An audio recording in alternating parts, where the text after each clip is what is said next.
It happens. Yeah, it happens, and malay nyo, pwede rin kayong maging ganito. Pwede rin kayong concert kayo. Sorry. Sorry. What makes this tandem also different, just so you know, is even off stage. I mean, we could have personal problems that you've all written about or read about so often. But pag dumating sa performance na when the music starts, or the script starts, magaling kami magano, where we complement each other, even there. Hindi lang sa mga ad-lib, sa mga magaling magano, right? Everything I mentioned, that's all a given. I think that's from years. But what makes us, I think, different from other love teams on stage is that when it comes to the performance level, that has never changed. I think we still, I think if there's anything we can be proud of, is that we hold a certain, not the one prestige, but a certain stature in the music industry that we're able to still entertain regardless. Not every love team can do that. Kasi makatapos yan, may ibang love teams sila, may ibang kaya na promote yung movie nila, necessarily nila. Things have changed. During our time, we became a love team, but we fell in love before we became a love team. Now they make people fall in love just for the sake of art, you know? That didn't happen during our time, so we're proud of that. We're proud that we're able to still be great together, even though we're together. Together. Actually, yung last show namin na ginawa, sa Vegas lang, di ba? Ang dami kasing nangyari backstage. Ang daming changes, change ng sequence guide. So ako mismo, parang sana ba pumunta na show? But the minute we were on stage, parang there was a flow, we talked about it, our spiels kinda fell into place. So ting pumupunta si Martin backstage, I would tell him, oh, galing pala talaga natin. That's what I mean. Ang galing pala talaga natin kasi napatsi-patsi natin yung show, hindi naman nila alam kung ano yung sinasabi namin skills. It made a lot of sense, and yet it was still on a lighter mode. It was a pretty sensitive show to do, but we did it, and it turned out very good. Sir Martin, siyempre alam ko namin yung mga, nawiwirtuhan ba kayo na if ever yung fans, pag napanood naman kayo together on stage, is may chemistry pa, tapos gusto pa magkabalikan kayo. Nawiwirtuhan ba kayo sa Yes. What are they called? Team Hopia. Hopia. Kasi nag-hope daw sila. It's only weird, of course, as fans, we understand that, syempre, in their minds or their wish is, yun na nga magkabalikan kami. But I always tell Martin, we're not naman leaving them and pretending that we're gonna get back together. That for me is very important kasi ayaw naman namin mag-pretend. What they see is what they get. And maybe because we're so honest about that particular topic, siguro mas na-excite sila, no? Siguro mas nakita nila na, oo nga, no? Hindi naman nila sinasabi na magkakabalikan sila. But maybe it gives them a little bit more excitement and curiosity. And thank God we still have Team Hopia, diba? So that we can do, our shows are still, I guess, interesting for them, diba? There's a fine line there, kasi to tease an audience and also to make them feel stupid. We don't want ever, even in our separate careers, to treat our audience like they're stupid, like they're dumb, like they don't know the truth. Let's not do that. Let's not talk down to the audiences. They know so much because of social media and because of all of you. They know everything about us. So let's not fool them just for the sake of money. We really work well together. This is really a great team, whether or not we had a past. And I think that's important for us to continue doing for as long as there's a demand and there's an audience. And my last question, with the arrival of your grandchild, how did it bring you together? And naging additional factor sa closeness niyo? Maybe because we're equally excited to be with our very first grandchild now. Kumbaga ang cute-cute kasi niya. He's adorable, like Robin. He's so bait, alam mo yun. He's such a happy baby maybe I would have never planned a trip to another state with Martin before Christmas. I mean, syempre, we have our own lives, no? But somehow now we're doing that We have to for the time. because of Finn, because of our two boys. We always plan something with our boys just for the concept of being a family. No, but ngayon parang mas nag-e-effort kami because of him. We don't want to miss out. Not one day. May guest appearance din ba? Wala. Malaki-laki na siya. And he's very musical. You know that it's happened so many times.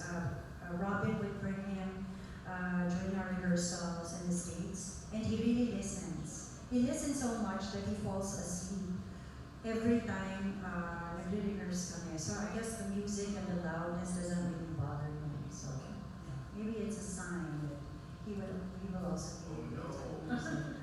Oh no. That's a per se. Yes. Thank you, Miss Fox. Thank you, Natalie. Actually, he's so bongga, no? During the concert of Martin, I'm here, nasa audience na. During the concert of Martin, nasa backstage siya. Yeah. Alam Oh mo, yes. ini-enjoy niya yung concert ng Mark, no? Si Pops, ayun, kasama sa backstage. Si Yeah. Pero eto Natalie, nagre-react si Ian kasi dapat yung tanong mo, itatanong niya. Hindi naman siya magtatanong, pero sabi ko, Ian Parinas is Ian Parinas magtanong ka. Oh, Ian. So, Ian, Ian.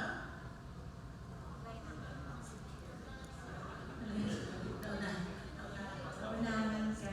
Hindi kasi last time, di ba, doon yung packet interview for Always Dead. Before Christmas. Oo, you mentioned something about the trip na to the US for Finn's first birthday. Magpapakwento lang sana kung ano yung nangyari doon. And at the same time, hingirin ako ng reactions nyo doon sa wildfire na nangyari sa LA. That's crazy. Yeah, that's Thank you. Ayan yun Doon na na. tayo sa Yan, thank you. At syempre, ito si Sally Asis and Gordy magtatanong daw. So, nagkakaroon si Hindi pa Gordy. kami nagsagot. Hindi ba Christmas? O sige, skip. Sorry po. Okay lang. O yan, sino nasasagot? Siya muna. That's Fox. Ako yung sa birthday. Because nga, ilang araw lang kami, ilang days lang we were able to spend in Chicago with Robin, Finn, and Ian, his family over there. We tried to make it a point to spend every minute with Finn, no? So pagising, tinatawagan na namin si Robin, nakaplano na yun, kakain na kami somewhere. And the idea is really just to be with our family and with Robin, of course, and with Finn. Lalo na ako, parang I didn't want to miss out because I know we're only going to be there for like 4 or 5 days. Tapos, ilang buwan na naman kami hindi magkikita. So, binaon ko na lahat ng moments with both of them. And it turned out to be, So nice. it's a fun trip because we got to meet Leanne's family also. And she has a huge family. Huge. So, yung birthday party ni Finn, family lang niya pala, tsaka kami lang.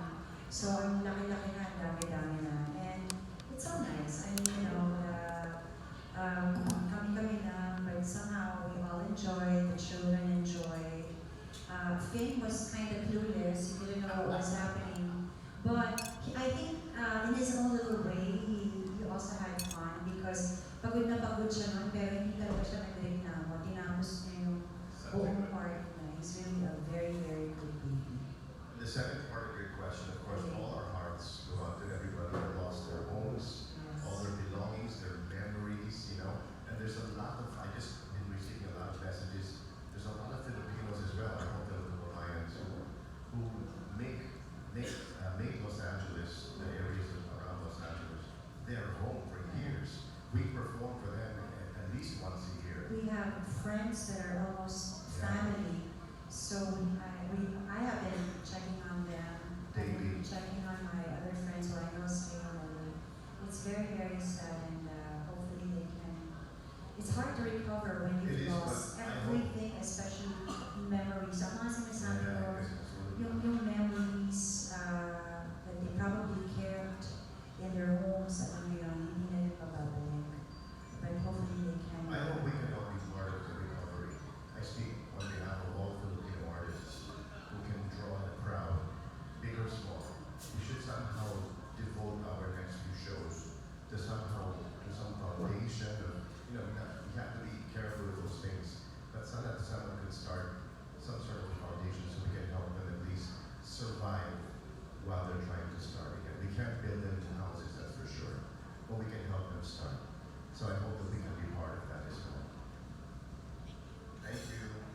Yes, June. Back to you, June. Eto na. So, yan o, nalulungkot tuloy ako sa sinabi ni Pabs kasi alam ko, kila Ate Benny, Yes, na, di ba? yes. Pero hindi na natin. Hindi ko, they had to evacuate, Pero bahay ka na, di ba? Sa April. but that was affected. Yeah. Ang dami affected. Grabe. Ako nung paalis ang LA, kita-kita ko yung shoot. Talaga? Itim ng langit kasi sa ano. Pero eto, may tatanong siya. See what happens when you leave early or you want to get Eto, lost. may tatanong si Gordy mula. And then kasi yung question ko sana, pinatanong ko na kay Natalie. Okay. But anyway, may nadagdag din ako ng questions for Martin and Pops of course. As performer, ano yung pakiramdam ninyo? Like what happened to Regine, to Gary, yung mismong araw ng concert, yung nagkakaproblema, ganyan, di ba? Hindi naman natin Nangyari sa akin. Oo, hindi naman natin makontrol. So she invented that. Ikaw ba na una nun? Very first concert. Yes. Di ba nakikinulan yun? Yung pinakaunang 1985. kinulan. Dahil hindi pa kami masyadong sanay mag-concert outdoors. Walang cover yung bubong, tapos umulan. So everything was wet, ground. So Hindi ba yung Pops yung may mga hinimatay ng mga Yun. fans? Yun yung pangalawa. Then people were shooting their gun in the air. Yung first Just kasi, the- kinulan. So we did it again. Mm. Mas dumami yung tao. Ang nangyari, they were there since early morning. Tapos siksikan ng daming tao. Yes. Tapos isa-isa na yung himatay. Sa So stage mo, we tumatakit yung... decided Stage mo, So we decided to cut short the show. Actually, yung second show was already a free show para nga ma-accommodate namin yung mga birthday ng tickets ng person. Pero this time, of course, syempre hindi na tayo mag-gets, di ba? So, ano yung mga preparation yun na hindi din sana mangyari yan na kung...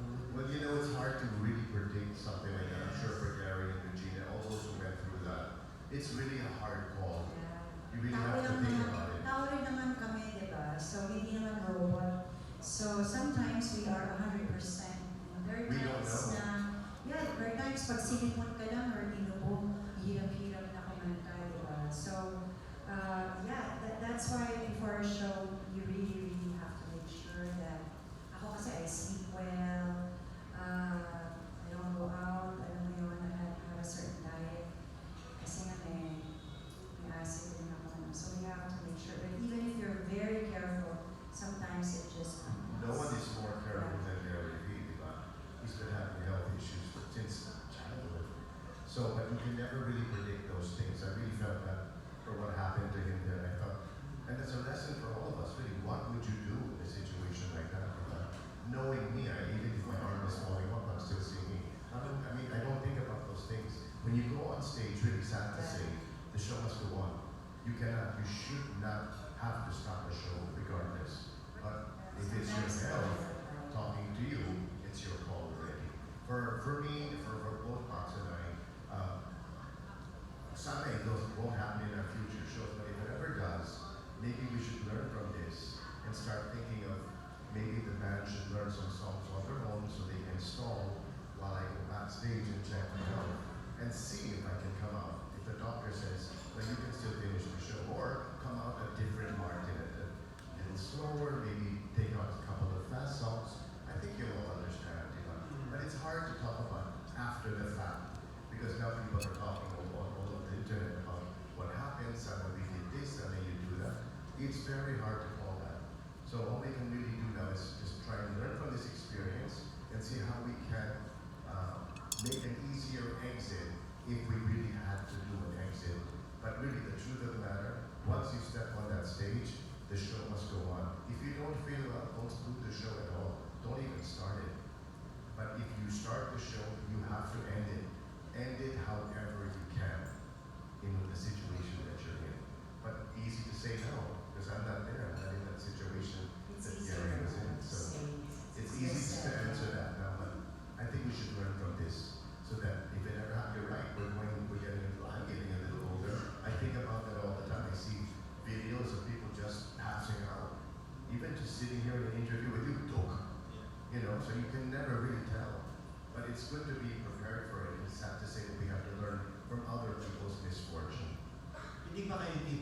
nagpa-check up muna day before, or hindi nagsasalita, or mga ganyan tipo na. Everyone has that, especially the Carries and Regines. They are all very concerned about their voice. Regine doesn't talk the whole day or something, no? Before she comes out. Yeah, I see a doctor for She my does the same. throat, my acid. I Because see. I have a certain diet. I see a vet because Sobrang. I'm half pug, sorry.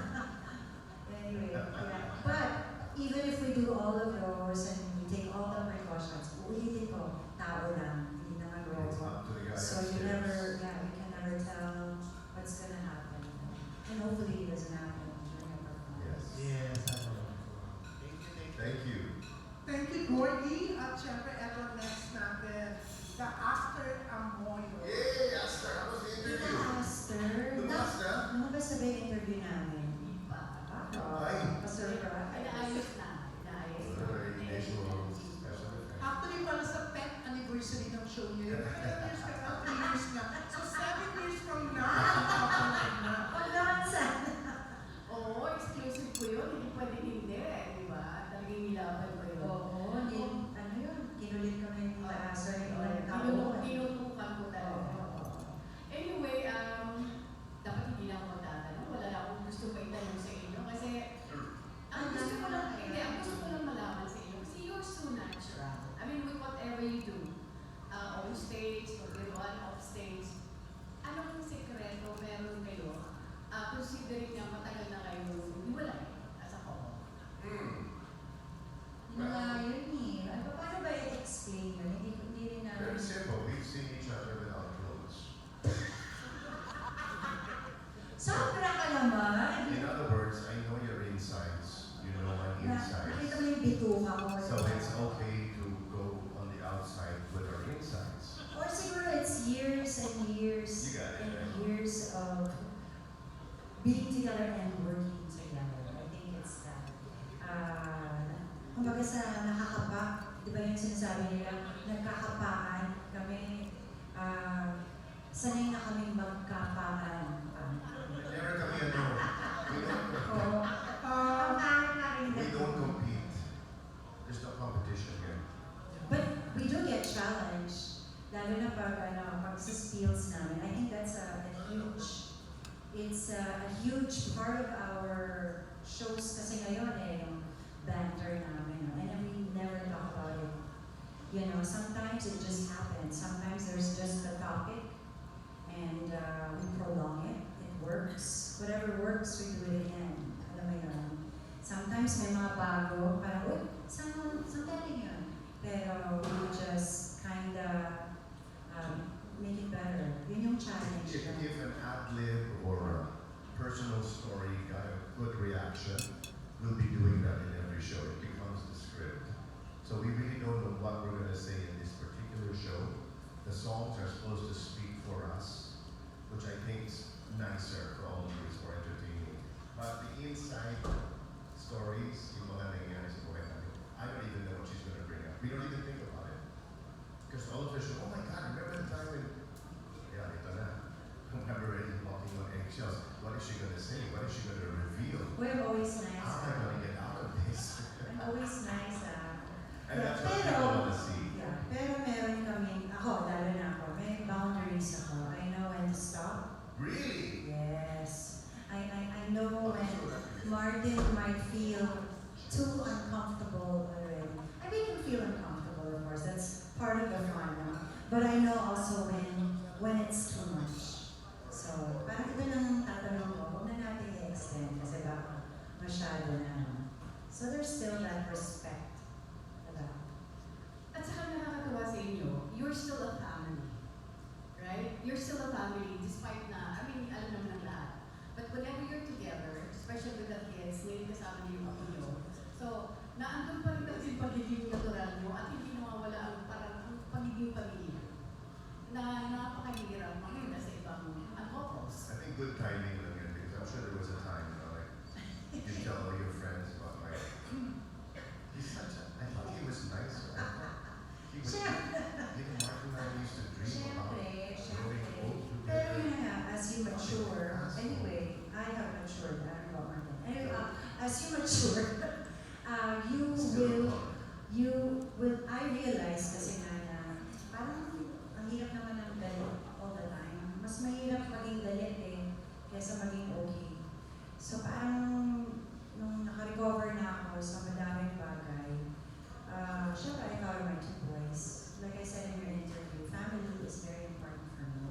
because it is something that I always wanted when I was a little girl. I wanted a family.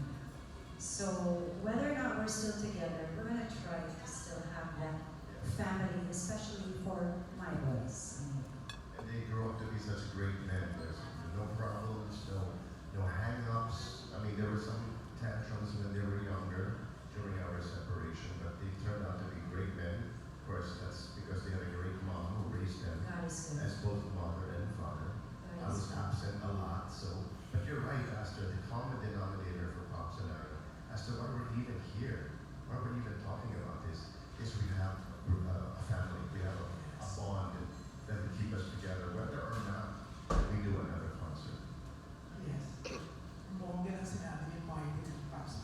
Si Natalie talagang naaliw siya sa sinabi ng tita. Ano yun? Naaliw siya ng tabahan na siya yung Nagkakabagal kami. Yung bongga, talagang sabi niya siguro doble yung bibigay na lipstick sa akin. Ang pink lipstick. Alam mo, ang Yan, bongga, pero lagi yan. na isang box pala siya. Oo. Diba? Isang box galing Japan. Okay. Dahil kasi ni-ordering ko lagi before yun. Pero yun nga, Mark, no, binanggit nyo, syempre, dahil may anak talaga kayo. Kaya naman po si Pops Martin, pagdating din sa mga anak nila, ganun sila ka-protective pa rin, kahit sabihin mo pa, hindi na minor yung dalawa, di ba? May ako na sila kay Robin. Iba, maraming na-bother dun sa pinost mo lately. Yung fake account. Yung pamineke kay Rob, para makabenta, di ba?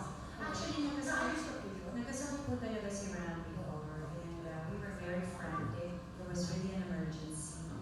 Ang ayaw ko lang doon kasi is they promoted a product that I don't think you really use. No? Yeah. Tapos parang nag-invento nga ng brand. So we just have to be careful with mga accounts like that. Diba? Maraming fake Siyempre, account. kung totoo po yun, why not? Talaga. Parang makakatulong naman po talaga dun sa mga may sakit, why not? But no brand ever took any of those.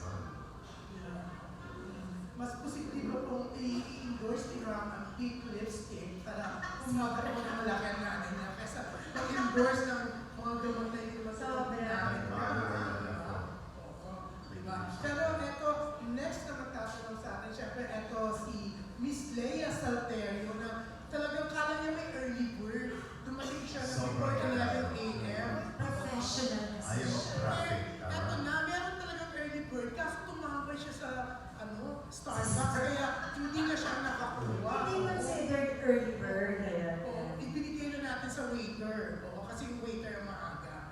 Joke lang. Pero ito, nakakatuwa si Leia. Ang aga talaga. Na-excite siya sa Pops and Martin. Yes, Leia? Of course, anytime. So, Hi, Leia. I'll be fine. Pero the question for both of you, can you say that the term, I mean, from the time you were still married together, and now, it's a 360-degree term in your professionalism. Yes. You know, it's not for the better. Yes. Professionalism. Yes, professional. Yeah. What we do is really, well, when we first did a show together, it was very difficult. Awkward. It was, although baka hindi niya nahalata, pero syempre there was so much discomfort and awkwardness. Only because syempre, I didn't know what to say. Even before you got married.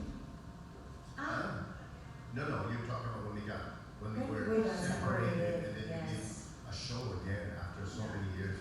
No, 2, 3 Now, years. yes. Yes. It was Maxi Media who actually put us together for the After. first time, last 2004, I think it was. Wow. Kami na 20 years ago. together. Also, Let's call wala together. tayo bang title? Or together again, Ayun. 2000. Ano ba tayo raised ng Oh, title? I know. It was very awkward because we first of all, we were shocked that she even agreed. That's how bad it was before. I mean, you know how bad it was. You all know. But Kailangan na. we were like, no. It was sila, I don't know. And of course, Felix Ko, who said, why don't you guys do a show together? So that was the first time after. Very Oh, first. yeah, 2004. And it did so well that we even, I think we're the only artist who can say, now we have 2 shows at the Araneta Coliseum. On a Sunday, a matinee show and a night show at Araneta Coliseum. That's the first ever that I've heard of anyway. I could be wrong. I know a lot of people are selling it out as TJ went there and then 3 nights sold out. But we did that many, many years ago when we went to the States, when Max Media brought us to the States. We were sold out all 14,000 here, 12,000 there, 10,000 here. Wala kami mga guest, wala kami social media, nothing. Everything was by chismis. Back then, siguro hindi sila makapaniwala. Yeah. So I think it was our way of breaking the ice, and in a way it was a good thing that they thought of this because that's where Pops and I first became really good friends on stage. So I think we saw that after so many years and through the bad times, that we still really have something on stage. Enough to save, the career part, not knowing that it was our friendship, our strong foundation as friends, that made this all possible. I think in any relationship, if your foundation is not friends, it's lovers or something else, like the other woman or whatever, hindi malalas. Hello, right? But if you were starting out as best of friends the way we did, I think that became the foundation that is what keeps all of this still possible. So the working relationship now is better. The 360 More automatic. So you no longer fight. We still We still have arguments. I I think that's remember fighting with you on anything on stage. yeah. Not on stage. Never said, no, I want to do this song. Never. Always personal. It's I don't know which personal. is better. But syempre, we'll be lying. We'll be lying if we say it's always 100% smooth. But yeah, we still argue. I think it's normal and I think it's healthy. But we have learned. I have learned how to deal with things like that. And tapos na, over. We cheer for each other. Even during the days that we work, we cheer. Pops, congratulations. I heard Alright. you. Oh, Mark, good luck at your show. Ganun pa rin kami, friends pa rin. Alright. Thanks. Thanks, Demi, And, for who's your MD for this one? Homer. Homer Flores. Alright. Like all of them in the past. We started with Homer. So for, I always use Homer, but I usually use Homer, but for sentimental reasons, it will still be Homer. And your concert director? Rowell. 2 of them. Rowell, stage, and... It's part of the annulment. We don't have one director each. Alright, thanks. Good luck. See you. Naniwala naman si Alex. Si Ana. Uy, baka seryosohin nyo ha? Hindi. We have 2 great directors. Roel understands me a lot better than a lot of directors who are of the same, same age bracket. And then Pop still is only 28 years old, so she has Paula. Sige na nga. Just ride with it. Yes, okay. Thank you, Miss Leia Salterio. Ito, sunod-sunod na tayo. Sisimulan natin kay Jimwell Salterio. Yan, Jimwell. Tapos si Kevin Pableo, then Ana Pino, Rodan Castro, Vinya Bar, Audrey Narvaez, Rodriguez, Jonel, and may mga papatayang language siya. So, okay. Huwag kayong magmadali ha. Kasi si Gordy na madali, natapilok siya. Let's all pray for Gordy. Natapilok siya sa labas, napatakbo nga ako eh. Sabi ko, pinapatigil ko na yung press con. Sabi ko, para i-check ka yung Pops and Martin. So, hindi totoo nga. Sana okay siya. So, huwag po kayo magmadali, okay? So, yan. Jemwell Salterio. Siyempre, Pangea Salterio. Jemwell Salterio. Tignan natin kung sino mas magaling. May ganun. Actually, may still sibling rivalry talaga. Meron ba? Hindi naman pinapahalata. So, yan, Jemwell. Jimel only has nice things to say about it. I read it all the time. Nawala na Parang naano siya, baka makarating kay Leia yung mga sinasabi ko. If you were to write a duet about your life lives and careers A together. duet? Yes. What would be its title and its theme? Great question. Maganda nga yan. It's never been asked. Today, or I mean us today, About your lives and careers all together. lives and careers together. What would the title be? The theme. And you Ikaw yung writer. You cannot use I Will Survive. Let's not do Hate na that. hate yung song na yun, bakit hiwalay kami? Yung malaki pinaplay, gano'n kung timing lang o guilty lang ako. I know. See how it's going. Title and the theme. See how it's going. What love is now. Diba? Because I guess love has different dimensions, it has different stages, and it has, love is different, diba? Iba-iba. We always say love. I love you, I love my dog, I love this dress. It's an overused word. But for Martin and I, ang dami na namin pinagdaanan, and somehow we have remained where we are now, which is friends. So I think it's easy to say that we have evolved into a different type of love, diba? So what love is now? Nice, very nice. Ikaw, Martin. Then yung side B, kung plaka to, yung side B, together on together, together. Together on together, together. So together, On together, together. Because together, we have been on together, together. Thank you. Thank you, Jim. Jimon, bago ang second question mo, actually, ang ganda ng tanong niya, yung duet, no? Oo. And since dumating dito si Karen, yan, Martinez, Ay, magtatanong kayo, huwag ka naman may susulat na siya ngayon, Di ha? ang selfie lang yun. May susulat na siya sa Black Boy at saka White Boy. Oo. So, pero alam mo, Jimon, ang ganda na ng tanong mo, kasi meron tayong pasample ng duet ni Pops and Martin. So, eto po, First composition ever, what you just wrote. okay, eto kalinis lang ba ito, Pops? Tama? Ano yun? You just released this? Yes, it was Is it just ready? released Yeah. on all the Good digital segue, June. platforms. The other Perfect time to day, sing the song. yeah. Of course, Thank the you, title Jewel. of the song is